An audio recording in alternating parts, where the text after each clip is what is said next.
J'ai choisi Jésus pour guider ma vie. Mon bien-aimé Jésus, il est à moi, je suis à lui. J'ai choisi Jésus pour guider ma vie.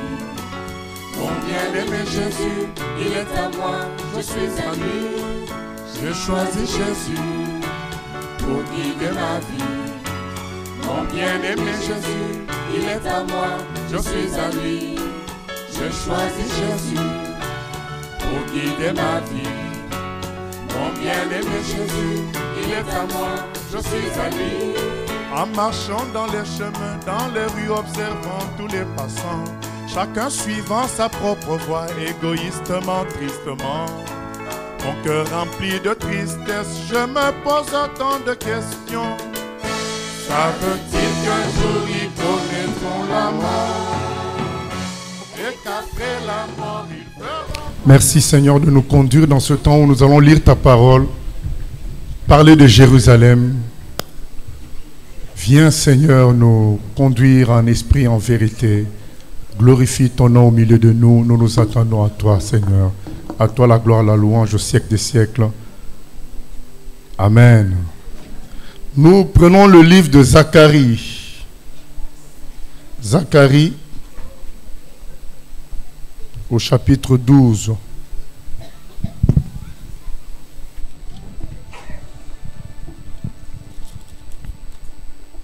Zacharie chapitre 12.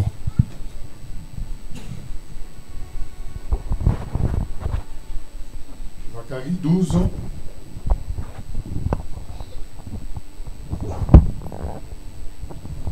Il est écrit ceci au premier verset. Oracle, parole de l'Éternel sur Israël. Ainsi parle l'Éternel, qui a étendu les cieux et fondé la terre, et qui a formé l'esprit de l'homme au-dedans de lui. Voici, je ferai de Jérusalem une coupe d'étourdissement pour tous les peuples d'alentour, et aussi pour Juda dans le siège de Jérusalem. En ce jour-là, je ferai de Jérusalem une pierre pesante pour tous les peuples. Tous ceux qui la soulèveront seront meurtris, et toutes les nations de la terre s'assembleront contre elle. Voilà notre passage de base aujourd'hui. En ce jour-là, verset 3, je ferai de Jérusalem une pierre pesante pour tous les peuples.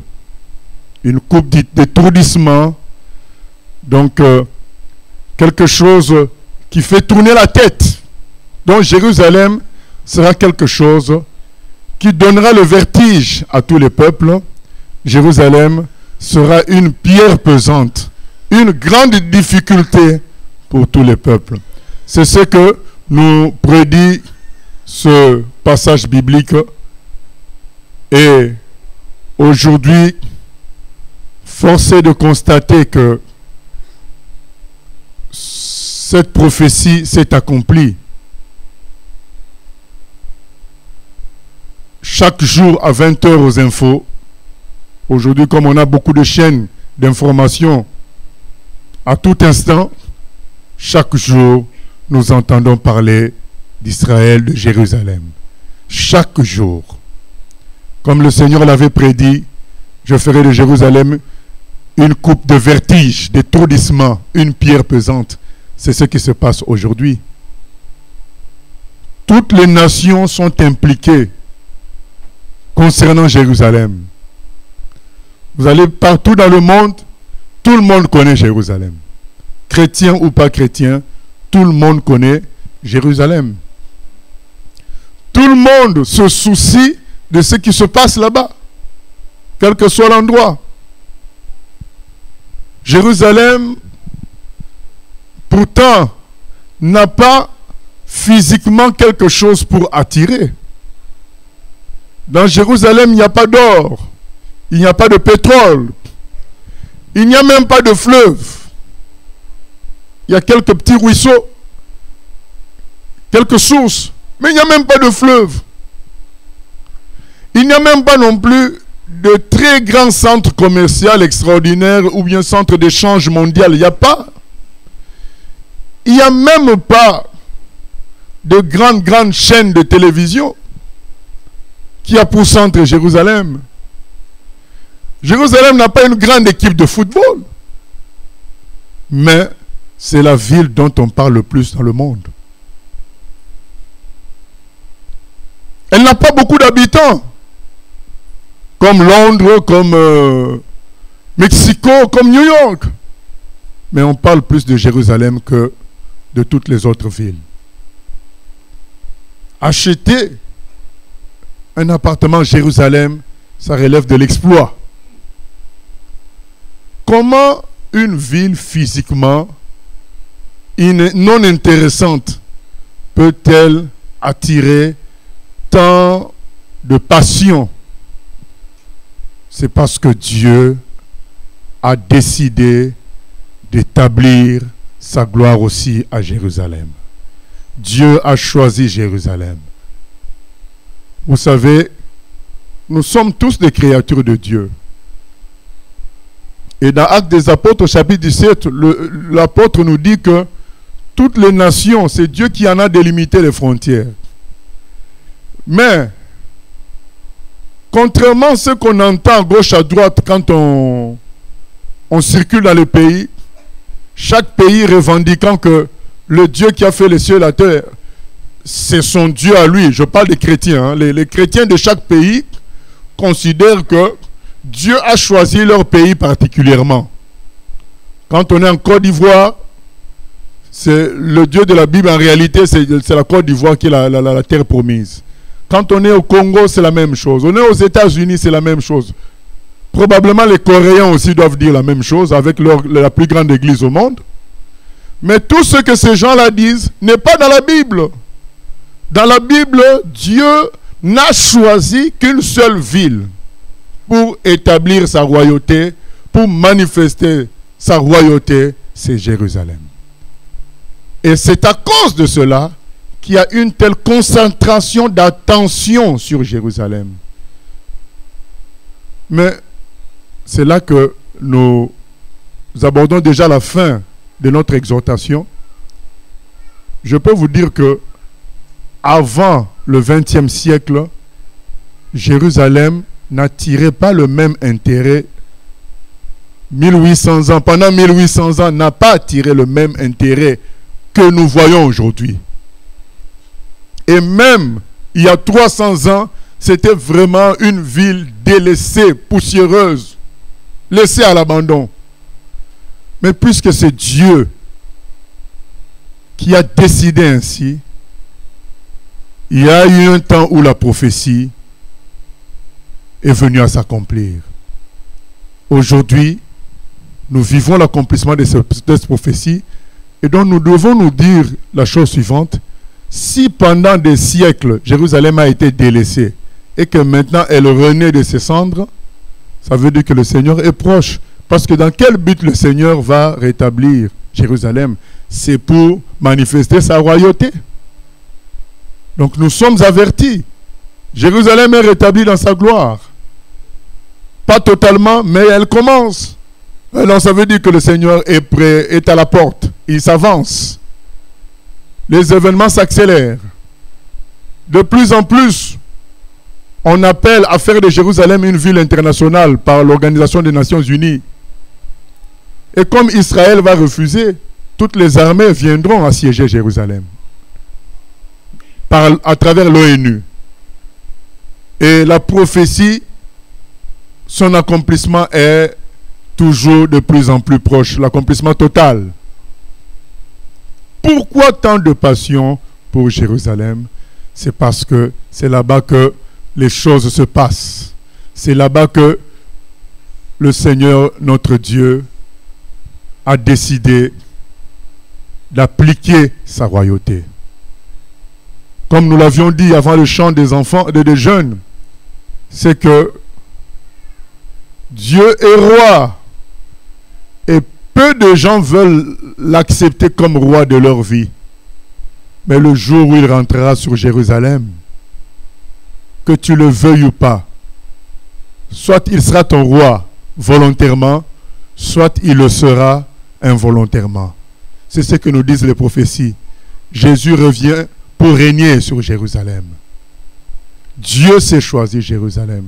Jérusalem n'a pas toujours été quelque chose de Dieu. Avant, il y avait d'autres habitants. Avant, il y avait d'autres peuples. Et le Seigneur explique ça dans Ézéchiel 16. Il dit, mais avant, tu étais impur. Tu étais une ville cananéenne. Mais comme nous aussi, nous n'avons pas toujours été de Dieu. Un jour, Dieu nous a choisis. C'est le choix de Dieu. Nous devons respecter ce choix-là. Dieu n'a pas choisi New York. Il n'a pas choisi Kinshasa. Il n'a pas choisi Kuala Lumpur. Dieu a choisi Jérusalem. Maintenant, si Jérusalem était dotée d'atouts naturels extraordinaires, on allait dire qu'il y a eu injustice. Non, ce qui est extraordinaire, c'est que Jérusalem n'est pas dotée d'atouts, de capacités naturelles extraordinaires. Il n'y en a pas. C'est juste la gloire de Dieu qui fait la différence. C'est ce qui rend cette ville attrayante. Parce que le diable aime aussi s'approcher de là où il y a la gloire. Et il envoie aussi ses émissaires.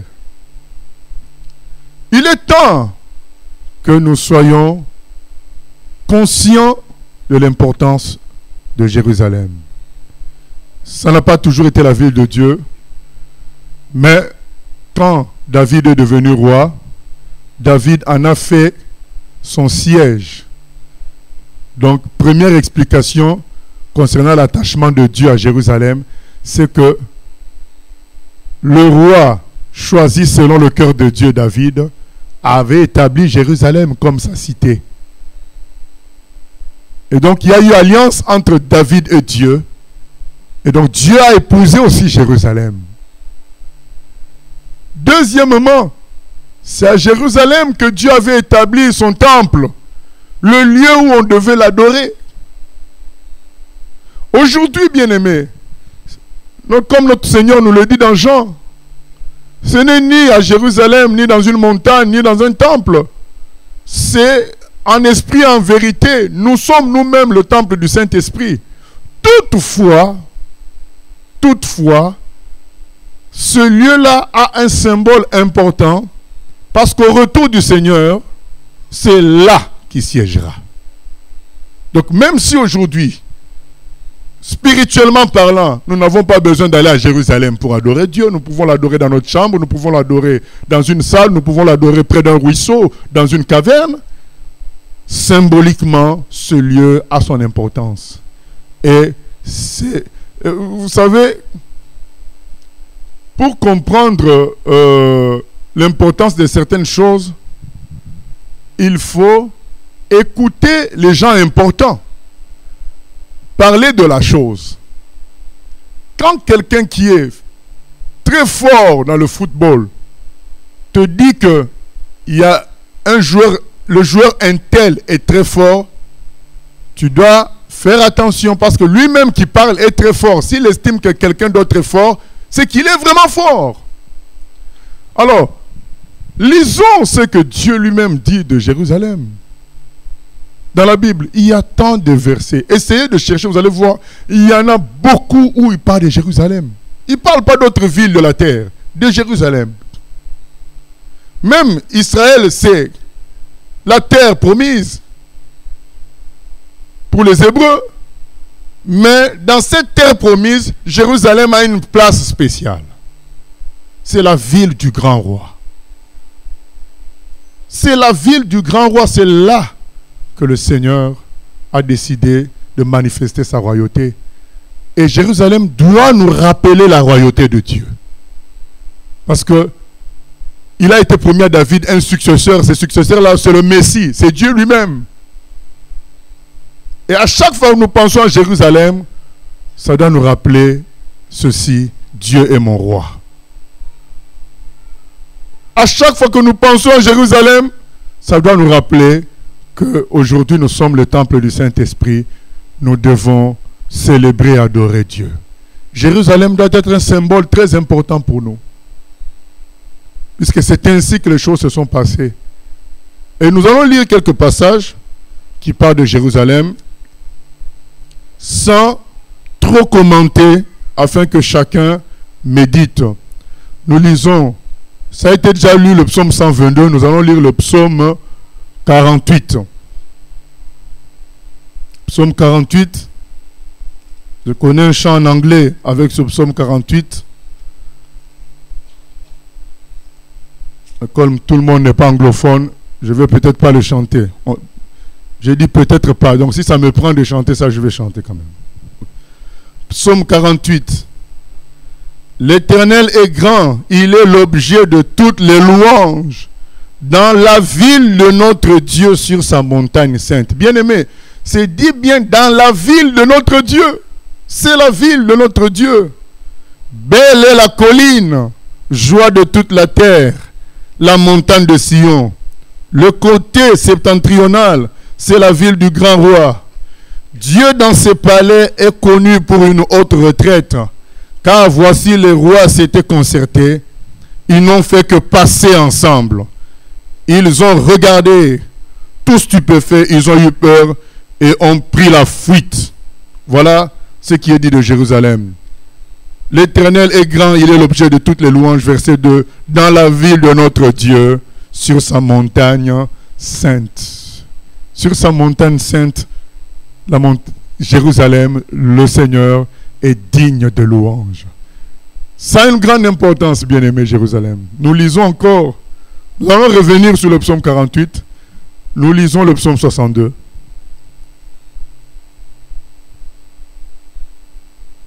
Psaume 62.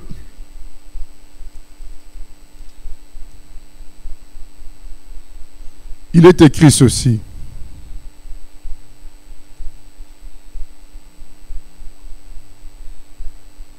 Non, ce n'est pas le psaume 62, c'est Ésaïe plutôt, excusez-moi, Ésaïe.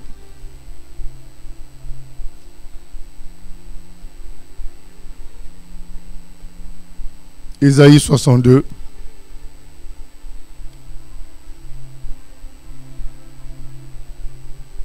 Il est écrit ceci. Pour l'amour de Sion, je ne me tairai point. Pour l'amour de Jérusalem, je ne prendrai point de repos. Jusqu'à ce que son salut paraisse comme l'aurore et sa délivrance comme un flambeau qui s'allume. Alors les nations verront ton salut et tout le roi ta gloire. Et l'on appellera d'un nom nouveau. On t'appellera d'un nom nouveau que la bouche de l'Éternel déterminera. Je relis, c'est très important. Pour l'amour de Sion, je ne me tairai point. Pour l'amour de Jérusalem, je ne prendrai point de repos. Jusqu'à ce que son salut paraisse comme l'aurore et sa délivrance comme un flambeau qui s'allume. Alors les nations verront ton salut et tous les rois de ta gloire, et l'on t'appellera d'un nom nouveau que la bouche de l'Éternel déterminera. Amen. Il est écrit, je ne veux pas me taire, je veux lutter jusqu'à ce que le salut, la gloire de Jérusalem paraisse et sa délivrance comme un flambeau qui s'allume. Alors les nations verront ton salut. Donc il est clairement dit que Jérusalem sera un témoignage du salut de Dieu pour toutes les nations. C'est pourquoi je pense que tout groupe chrétien devrait avoir un lien avec Jérusalem. C'est clairement dit que par le salut de Jérusalem, les nations verront Dieu. Par la gloire de Jérusalem, les nations verront Dieu. Il y a le centre du combat là-bas. Un grand combat spirituel. Et ce passage que je lis est souvent utilisé par les intercesseurs pour dire nous n'allons pas nous fatiguer, nous allons intercéder jusqu'au bout. Je continue le passage. Verset 3. Tu seras une couronne éclatante dans la main de l'Éternel, un turban royal dans la main de ton Dieu. On ne te nommera plus la délaissée. C'est ce qui se passe aujourd'hui. Jérusalem n'est plus une ville négligée. Juste pour dormir dans Jérusalem même, c'est très cher. C'est devenu une ville de luxe. Ce n'est plus une ville délaissée comme il y a 300 ans, poussiéreuse, dont personne ne s'occupait. On ne te nommera plus délaissé. On ne nommera plus ta terre désolation. C'est ce que c'était. Mais on t'appellera mon plaisir en elle. Et on appellera ta terre épouse. Car l'Éternel met son plaisir en toi. Et ta terre aura un époux. Car l'Éternel met un plaisir, son plaisir en toi. Et ta terre aura un époux. Et cet époux-là, c'est Dieu lui-même. Mais bien aimé, pour comprendre tout ce que je lis là, le lien entre Jérusalem et le monde entier, il faut faire un petit tour là-bas. Vous allez être étonné de voir que toutes les nationalités sont là-bas. Je voyage beaucoup, mais c'est l'endroit où j'ai vu le plus de nationalités réunies. Les Chinois, les Coréens, les Somaliens, les Nigérians. Puisqu'on se rend compte dans les sites touristiques, on a l'impression que le monde entier passe là-bas. Comment expliquer une ville, comment expliquer ça, une ville si pauvre naturellement parlant, puisse attirer autant de gens? Les gens diront, mais c'est la religion. Non, c'est que Dieu a mis son plaisir là-bas. Et les humains sont attirés. Vous savez, quand les humains sont attirés par les fleurs, qui a créé les fleurs? C'est Dieu. Quand ils sont attirés par le football, qui a créé les humains qui jouent au football? C'est Dieu. Donc quelque part, comme il est écrit, la gloire de Dieu remplit la terre et les humains sont attirés partout. Il y a une certaine gloire de Dieu. Un grand joueur de football, c'est la gloire de Dieu. C'est physiquement ce qu'il produit là. C'est Dieu qui a créé tous ces circuits dans son corps. Donc d'une certaine manière, tout ce après quoi les hommes courent, c'est la manifestation de la gloire de Dieu. Mais bien sûr, c'est utilisé dans le péché, cet éclat. Mais c'est Dieu qui a fait l'homme, c'est Dieu qui a fait les fleurs, c'est Dieu qui a fait le jus de raisin qui se transforme en vin, qui est recherché par les gens. C'est Dieu qui a fait le raisin. Et lorsque Dieu met son plaisir quelque part, ça attire les gens. Et Jérusalem attire. Verset 5. Comme un jeune homme s'unit à une vierge, ainsi tes fils s'uniront à toi. Et comme la fiancée fait la joie de son fiancé, ainsi tu feras la joie de ton Dieu. Donc on appelle Jérusalem épouse de Dieu. Sur tes murs, Jérusalem, j'ai placé des gardes. Ils ne se tairont ni jour ni nuit. Vous qui la rappelez au souvenir de l'Éternel, point de repos pour vous, et ne lui laissez aucun relâche, jusqu'à ce qu'il rétablisse Jérusalem et la rende glorieuse sur la terre. Donc objectif de celui qui écrit là, il dit aux intercesseurs, priez, priez, agissez, jusqu'à ce que Dieu rétablisse Jérusalem et la rende glorieuse. Et nous ne vivons que le début de la gloire de Jérusalem. Mais ce début-là annonce aussi le début du retour du Seigneur. Puisque pourquoi il va rétablir Jérusalem? Pour que lui règne dessus. Donc nous pouvons être certains que le retour du Seigneur est proche. Un autre texte sur Jérusalem, Psaume 137.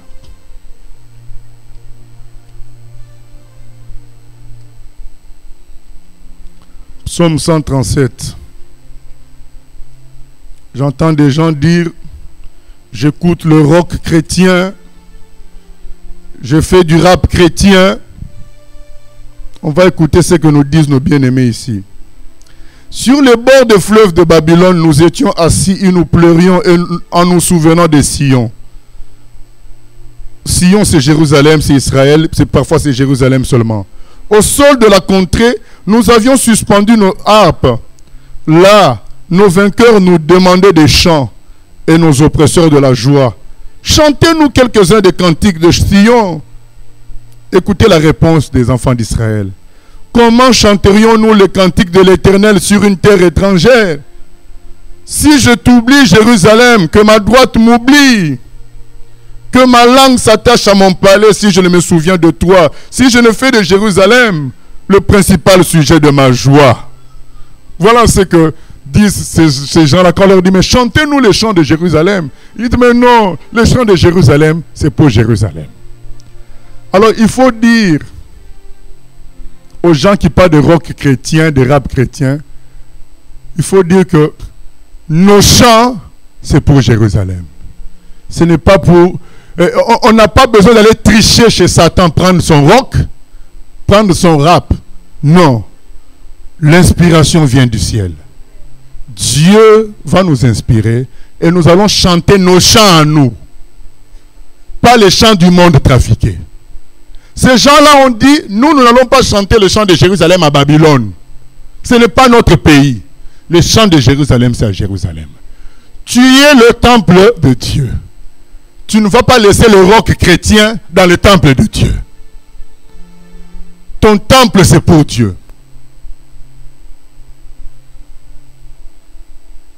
Ils ont dit, nous ne pouvons pas oublier Jérusalem. Bien-aimé, je ne suis pas d'origine juive. Je n'ai pas non plus d'amis juifs, ni de cousins hyper lointains juifs. Mais c'est l'Esprit de Dieu qui convainc de ces choses-là. Et quand on lit la Bible, on se rend compte que tout le chrétien devait en être convaincu pareillement. Et nous clôturons avec notre maître dans Matthieu 23, verset 37.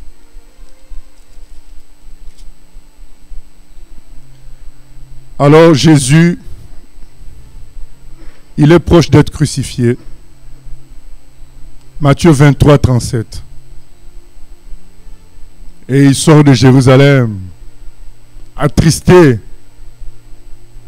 Il dit, Jérusalem, Jérusalem, qui tue les prophètes et qui lapide ceux qui te sont envoyés. Combien de fois ai-je voulu rassembler tes enfants comme une poule rassemble ses poussins sous ses ailes? Et vous ne l'avez pas voulu. Vous ne l'avez pas voulu. Voici votre maison vous sera laissée déserte. C'est ce que je vous ai dit. Jérusalem, pendant longtemps, ça a été une terre déserte, désolée, inoccupée. Jusqu'à ce que maintenant, c'est en train de revenir. Lisez maintenant le verset 39. Car je vous le dis, vous ne me verrez plus désormais jusqu'à ce que vous disiez, béni soit celui qui vient au nom du Seigneur. Donc, Jésus avait dit que la ville va devenir déserte. C'est ce qu'elle est devenue. Mais maintenant qu'elle n'est plus déserte, ça veut dire quoi? On est proche de dire, béni soit celui qui vient au nom du Seigneur. C'est-à-dire, béni soit le Seigneur qui revient. C'est proche. Réveillons-nous, bien-aimés. Jérusalem nous montre que le Seigneur revient bientôt. Et relisons la Bible, comprenons l'amour de Dieu pour Jérusalem, réalisons que cet amour qu'il a pour Jérusalem, c'est l'amour qu'il a pour chacun d'entre nous, enfants de Dieu. Et un jour, il nous réunira tous là-bas, nous le célébrerons à jamais. Le psaume 48.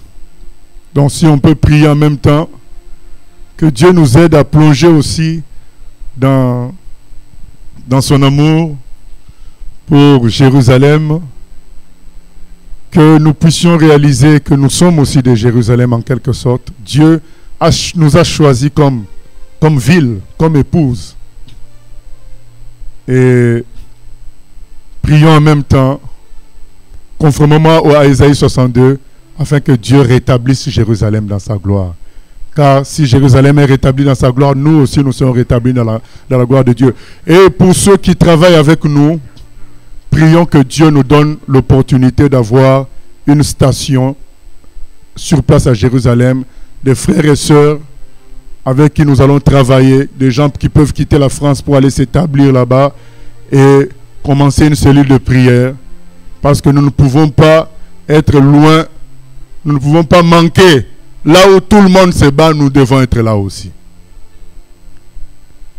Seigneur, merci de nous aider à avoir cette station à Jérusalem, car il est écrit que la parole sortira de Sion.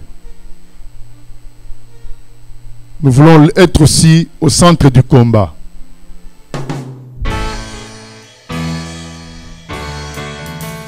J'ai choisi Jésus pour guider ma vie.